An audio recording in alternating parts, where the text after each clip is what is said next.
জিলা কমিটি নিখিল বড়ো ছাত্ৰ সন্থাৰ মুকলি সভা আছিল আজি বাৰ্ষিক অধিৱেশন আৰু এই সভাত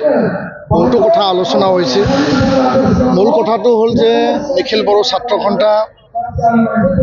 জাতীয় ছাত্ৰ সংগঠন হিচাপে জাতীয়তাবাদৰ আদৰ্শ উপেন্দ্ৰ ব্ৰহ্মৰ আদৰ্শ বিশ্ব দৰবাৰত বড়ো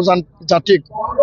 যি ধৰণে আগুৱাই লৈ যাব লাগে, আমাৰ কলা সংস্কৃতি, আমাৰ ভাষা, আমাৰ সাহিত্য,